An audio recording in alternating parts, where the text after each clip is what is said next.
Vamos abrir aqui o nosso Sprint Backlog novamente.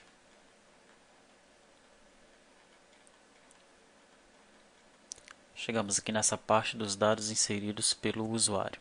Então nós temos aqui o cadastro das empresas, cadastro de fornecedores, cadastro de clientes, de produtos, unidades, convênios, colaboradores, setores, né? Tá, vamos começar aqui com o cadastro dos setores, tá? Vou abrir aqui o NetBeans. Deixa eu dar uma olhada aqui primeiro na tabela de setores. Setor. Então veja, eu tenho o nome, a descrição e tenho aqui uma chave estrangeira para a empresa, né? Então você já sabe o que nós temos que fazer. No setor VO, eu preciso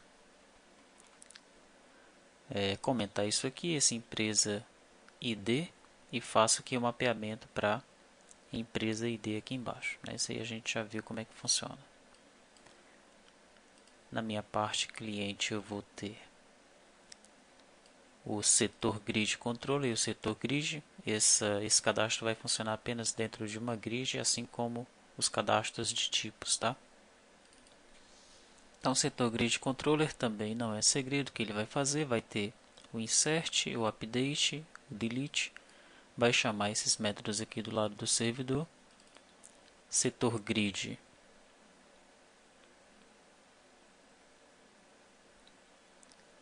Ele vai ter aqui o ID do setor, o nome, a descrição. E uma coisa diferente que ele vai ter um lookup dentro da grid. Ok? Aqui no código fonte eu vejo que o lookup ele está definido aqui. Então eu crio uma empresa controller, que é do tipo lookup controller, e crio uma empresa data locator, que é do tipo lookup server data locator. Bom, então aqui essas definições são idênticas àquela que nós já vimos, né? Eu vou apontar para a classe do VO, vou fazer aquele mapeamento entre a coluna do pai e a coluna da janela que está sendo chamada, né? No caso aqui, a janela que está sendo chamada vai ter o ID e a razão social da empresa. Eu quero fazer o mapeamento na janela que está chamando entre empresa ID e empresa razão social, tá? Aqui eu seto o cabeçalho das colunas. No lugar de ID vai ser ID maiúsculo, razão social vai ser razão social assim. Nome fantasia vai aparecer nome fantasia. O título vai ser importa empresa. Eu não quero que apareça a data do cadastro. Tá? E ele vai chamar lá do lado do servidor o importa empresa e o valida empresa. Sempre que eu precisar importar ou validar a empresa, eu chamo esses dois carinhas, essas duas actions lá do lado do servidor. Então é isso. Vamos executar aqui e observar como é que está o nosso cadastro de setores.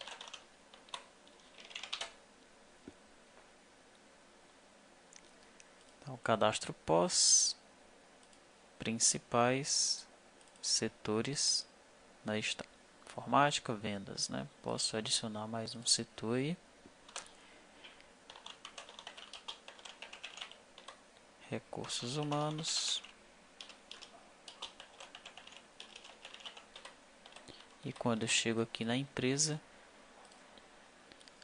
aparece aí a relação das empresas que existem cadastradas no sistema. Isso é uma coisa que a gente tem que definir, inclusive no EAD, vai levar em consideração até mesmo onde vai ficar o cadastro da empresa, tá? Aqui eu estou selecionando a empresa, mas será que é interessante que a gente faça assim? É porque quando o usuário ele loga, eu já sei a qual empresa ele pertence. Eu poderia armazenar essa empresa na memória e todos os cadastros que estão vinculados à empresa poderiam já pegar o código dessa empresa que está na memória e já armazenar a informação, já armazenar o código da empresa. No caso aqui é a empresa 1. Porque do jeito que está sendo feito aqui, o usuário que ele faz parte de uma empresa, ele pode adicionar recursos, no caso aqui pode adicionar setores para outras empresas e pode até mexer mesmo em setores de outras empresas, né? Então, será que é interessante fazer assim? É algo que nós vamos discutir no EAD, tá? Isso acontece em alguns cadastros, né? Os setores é um deles. Você vai ver que acontece também em colaboradores, em fornecedores, em clientes, ok? A gente precisa definir isso daí. Bom, mas está aí, está funcionando, né? Tirando essa definição aqui, né? Se a gente definir que vai ser feito assim, a gente deixa assim mesmo. Se a gente definir que vai ser feito com a empresa do usuário que acessou o sistema, a gente tira essa coluna e cria um recurso aí para pegar o dado da empresa, tá? Isso aí é fácil de fazer. Perfeito. Cadastro de convênios. A gente vê aqui que existem os convênios. O convênio aí ele não tem relação com a empresa também. Tá, então quando eu entro aqui em convênio, aí está o convênio, descrição, lá está a empresa T2TI. Né? Funciona do mesmo jeito. Tá? Então a gente vai ter a mesma discussão, vale aqui para a empresa também, para o cadastro de convênios também. Tá? Ok. Cadastro das unidades, vamos observar aqui unidades, né, que são as unidades que pertencem aos produtos. As unidades elas não têm uma chave estrangeira com ninguém, né? Na verdade ela que vai ser chave estrangeira lá na tabela de produto, tá? Então, um cadastro bem simples, né? Adicionou, você pode colocar aqui teste unidade, descrição teste unidade, salvei, apareceu aqui no meu banco de dados. Ok, empresa, fornecedor, cliente, produto, convênios nós já vimos, setores nós também já vimos, né? Então vamos agora partir para esses cadastros um pouquinho mais complicados. O cadastro das empresas, eu vou falar dele no final. Tá? Isso vai ficar uma pendência aqui no cadastro dessas empresas. Né? A gente vai definir onde vai ficar esse cadastro. Tá? Será que eu preciso ter aqui um cadastro de empresa mesmo? Né? Ou ao iniciar o sistema, aparece inicialmente aqui uma tela com as empresas para o usuário selecionar a empresa que ele vai acessar. E aí nessa mesma janela já aparece o cadastro da empresa. Tá? Então, onde vai ficar esse cadastro é o que a gente vai definir. É um cadastro normal, assim como um desses aqui. Tá bem simples de fazer. Falta só definir onde que ele vai ficar. Cadastro de fornecedores. Vamos abrir então o cadastro de fornecedores. Aqui está. Então, primeiramente, são listados os fornecedores que têm cadastrados numa grid. Aí estão os dois fornecedores. Eu tenho aqui algumas chaves estrangeiras, situação, o tipo do fornecedor, a empresa, aquela discussão aqui também vale para o fornecedor, e aí os dados gerais do fornecedor. Tá? Bom, aqui a grid funciona como outra qualquer. Né? E eu tenho aqui as opções de exclusão, posso excluir, posso recarregar, exportar e importar. Quando eu clico em incluir, aparece aqui a minha janela de detalhe. Nessa janela de detalhe tem lá a empresa para eu selecionar, funciona lá do mesmo jeito. Nome, CPF ou CNPJ, situação. Eu selecionei a situação do fornecedor, RG, órgão, inscrição estadual, inscrição municipal, a data desse fornecedor e o tipo de pessoa. De onde é que vem esse tipo de pessoa aqui? Esse tipo de pessoa eu defini como um domain. Tá? Já a gente vai ver passo a passo como é que foi feito esse cadastro do fornecedor. Logo aqui eu tenho os endereços, os endereços do fornecedor, eu posso incluir vários endereços aqui para o fornecedor. E tenho os contatos. Nesses contatos, a gente vai ter que fazer uma discussão também no EAD. Tá? Vamos abrir aqui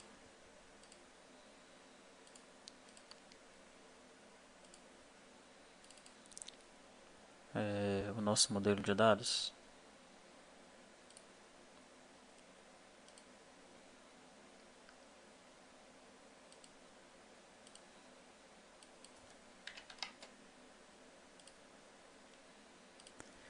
Veja como é que ficou definido por último os nossos contatos aqui. Eu tenho aqui um fornecedor. Esse fornecedor ele pode ter vários endereços, né?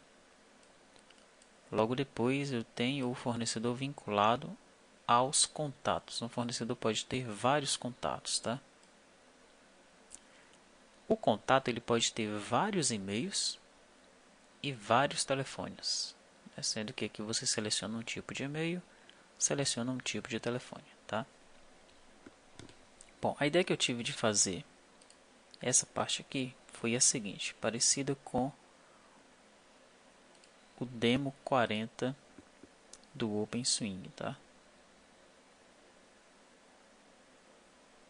Vamos abrir aqui OpenSwing, classes,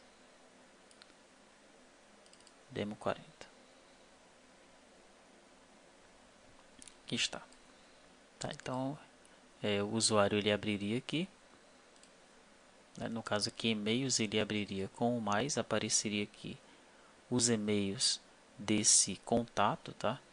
E o usuário ele teria a opção de incluir mais e-mails ou excluir algum e-mail. A mesma coisa aconteceria aqui para os telefones, tá?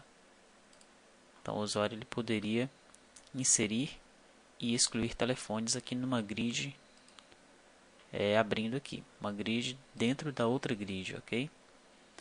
Bom, eu não fui em frente com isso, né? Porque nós precisamos discutir se essa é uma maneira usual, se fica legal para o usuário fazer isso daí. Tá? Então a gente vai discutir no EAD se isso é legal. Se a gente observar que não é, a gente vai discutir uma outra maneira de inserir aqui os contatos, né, os telefones e os e-mails de cada contato, tá? Tá, mas é simples de fazer isso aí. Tá? Mesmo essa aqui do demo 40, ou outra que a gente definir no EAD, a gente pode abrir uma grid aqui embaixo, duas grids, né? Então, ao clicar no e-mail, abre-se uma grid e insere ou tira os e-mails daquele contato. Uma outra grid aqui para os telefones, inserindo ou tirando os telefones desse contato, tá? Então, vamos discutir isso no EAD. Possivelmente vai haver uma enquete, a não ser que haja uma unanimidade por uma das opções aí. Pode aparecer também uma outra ideia, tá? Vamos ouvi-los para chegarmos a uma definição. Ok? Então é isso, né? Cadastro de fornecedores, fica essa pendência. No final a gente faz uma revisão das pendências, tá? Antes de partir para frente, né, para o próximo, vamos observar como é que foi feito isso daí. Então vamos nós. Primeiramente, observando o VO do fornecedor, né? Fornecedor VO. O fornecedor VO ele tem aqui chaves estrangeiras de situação, tipo e empresa, né? Então precisei fazer cada um dos mapeamentos, né? Mapeamento empresa fornecedor, situação fornecedor, tipo fornecedor, ok? Feito isso no meu Value Object, eu vou para o cliente. Aqui no cliente eu preciso de um fornecedor grid e um fornecedor grid controller, que é essa janela aqui. Vamos abrir o fornecedor grid controller. Ele vai ter apenas o double click para o usuário editar aquele registro e o delete para deletar o registro, tá? O insert vai chamar a janela de detalhe. Esse aqui é apenas para recarregar os dados. Ok. Voltando aqui. Esse before insert é apenas aquele controle que a gente já mencionou, para ele não abrir uma linha na grid, mas ao invés disso ele chamar a janela de detalhe, tá? Em fornecedor grid, né, eu tenho aqui uma grid normal, como aquela que nós já vimos anteriormente, né? ID, nome, CPF, tipo de pessoa, por aí vai, tá?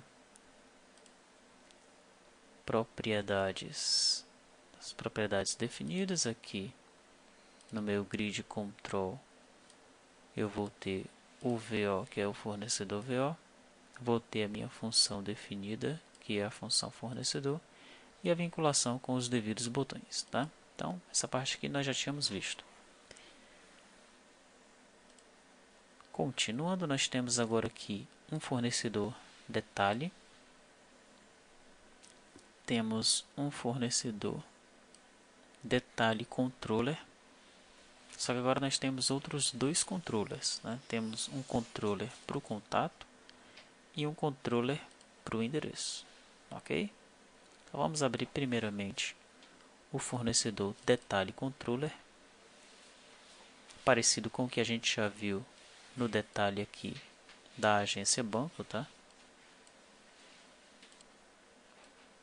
Vou ter os métodos para carregar, inserir, atualizar e deletar, né? Sendo que sempre que eu inserir e atualizar, eu estou fechando a janela de detalhe, ok? Bom, deixa eu abrir primeiramente o detalhe contato controller. Esse é um controle que eu recebo apenas aqui a grid de detalhe, aí passo para o construtor dele, né, juntamente com a grid de controle, né?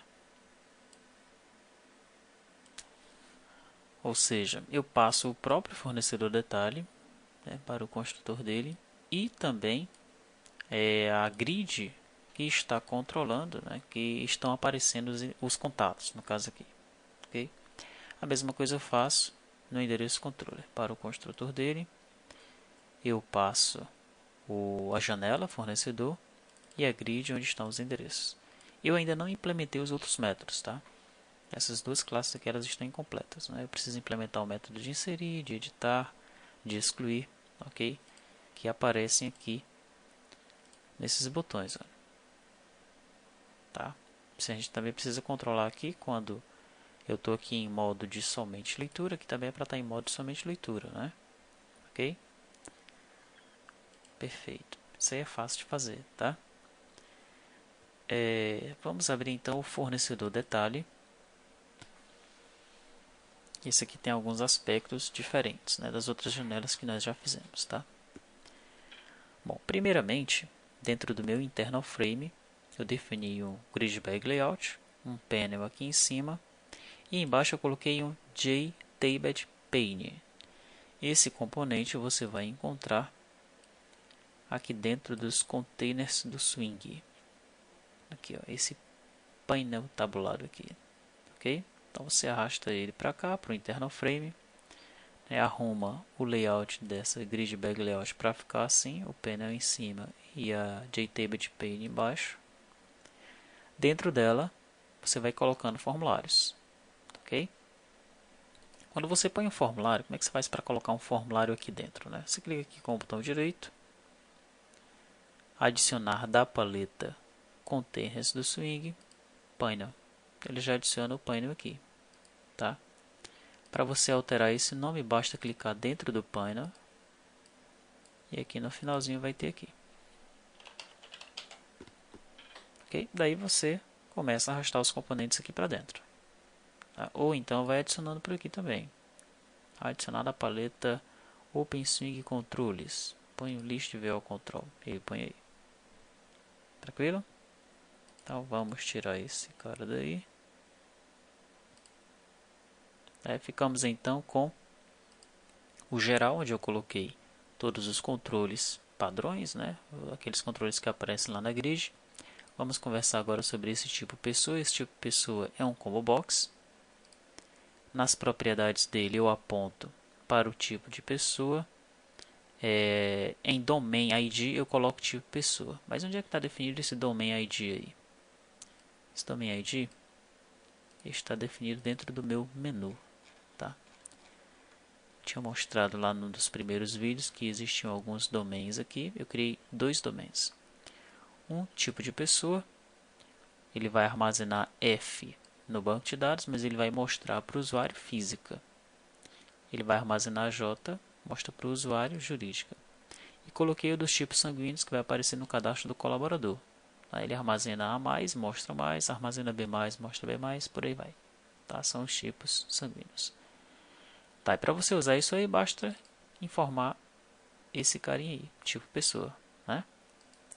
Então, tipo pessoa foi o que nós informamos aqui, por isso que está aparecendo aqui quando a gente seleciona o tipo da pessoa, né? Ok? Posso vir aqui, posso editar, e aí aparece o tipo de pessoa, tá? Ok, voltando para cá, endereços. Esses endereços aqui, quem vai controlar todo esse funcionamento é aquele meu outro controller. Esse aqui, fornecedor detalhe endereço controller. Contatos, quem vai controlar é esse fornecedor detalhe contato controller, tá? Aí nós vamos discutir sobre a melhor forma de inserir os e-mails e os telefones desses contatos, né? Um fornecedor pode ter vários contatos. Os contatos do fornecedor podem ter vários e-mails e vários telefones. Beleza? Então tá. Um detalhe importante aqui é que aqui o meu formulário ele está vinculado a um VO, que é o fornecedor VO. Dentro de endereços eu tenho uma grid e ela está vinculada também a um VO, ao endereço VO. E em contatos eu tenho outra grid que está vinculada a contato VO. Se você, quando for trabalhar com as colunas e com os controles, tentar selecionar o nome do atributo normalmente, não vai dar certo. Tá? O OpenSwing vai se perder, o NetBeans vai se perder, ele vai, uma hora ele vai colocar aqui no formulário os campos do VO de endereços, depois você vai estar em contatos, vai tentar colocar uma coluna, mas ele vai aparecer são as colunas do fornecedor. Tá? Então o melhor neste caso aqui é clicar no botãozinho aqui, selecionar código personalizado e inserir o nome do campo assim. Ok? Para você não ter dor de cabeça, não ficar perdendo tempo com isso. Tá? Essa é uma dica importante. O que mais que nós temos aqui para ver em fornecedores? Acredito que seja isso, né? Do lado do cliente. Tá?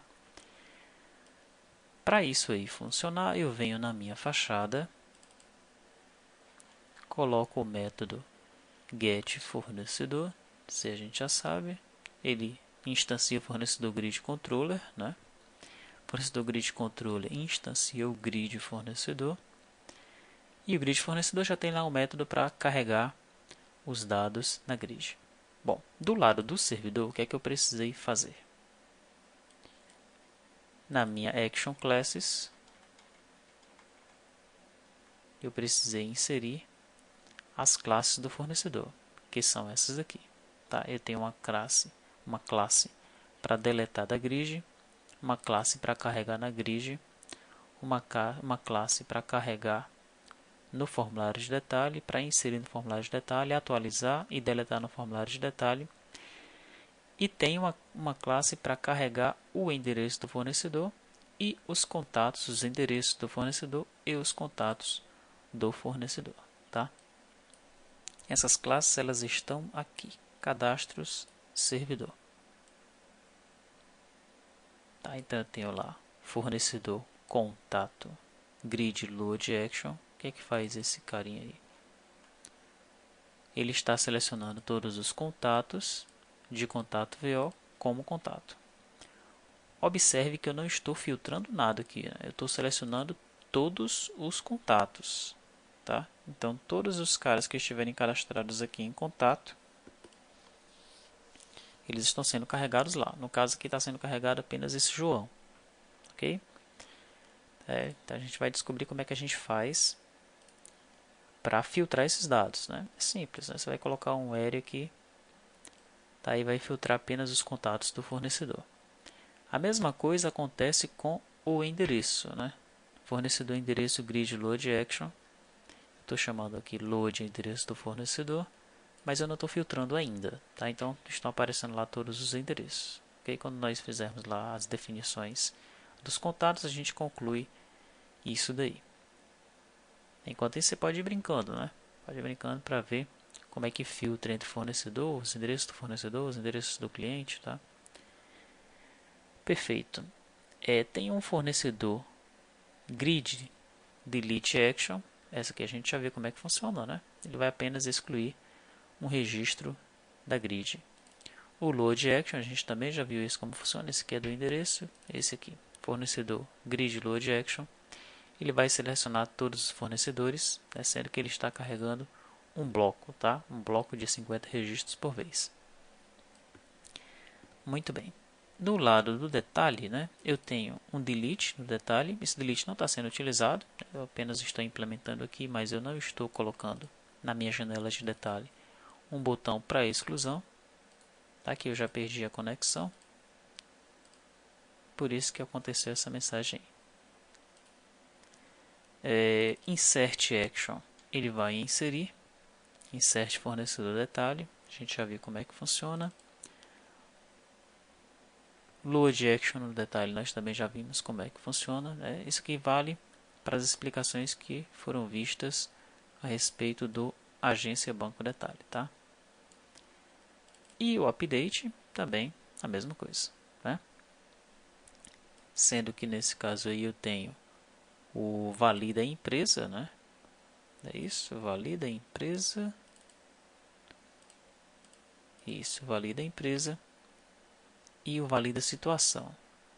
Não só o valida, como também o importa, tá? Como é que funciona o valida? Valida, ele seleciona a empresa, mas ele filtra por um código que o usuário ele digita aqui. Tá? Então ele valida apenas aquele código que o usuário digitou. O código existe, então ele carrega o nome da empresa aqui, a razão social. Se não existe, ele vai exibir uma mensagem de erro. Já o importa empresa, ele vai abrir uma janela com todas as empresas, por isso que ele não faz nenhum tipo de filtro aqui. Okay? Daí o usuário ele seleciona a empresa desejada, pressiona Enter e aí os dados eles são carregados aqui. Tá? Então tá aí, esse é o funcionamento do fornecedor. Né? No finalzinho nós vamos falar sobre as pendências que ficaram aí no cadastro do fornecedor. Né? O cadastro do cliente, que deve ser o próximo aqui no Sprint Backlog.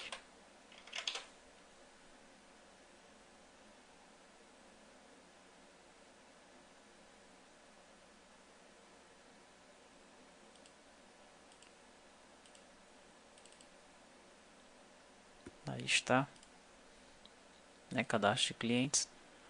Vale todas as explicações que eu acabei de fornecer sobre o fornecedor. Tá? Mesma coisa aqui sobre os endereços, contatos, mesmo detalhe, né? Se a gente vai fazer da forma como está lá no demo 40, ou se a gente vai trabalhar com grids aqui embaixo, a discussão que serve para o fornecedor vai servir para os clientes também. Da forma como o fornecedor foi desenvolvido aqui, como eu mostrei para vocês, foi desenvolvido também os clientes. Tá? Nosso próximo cadastro.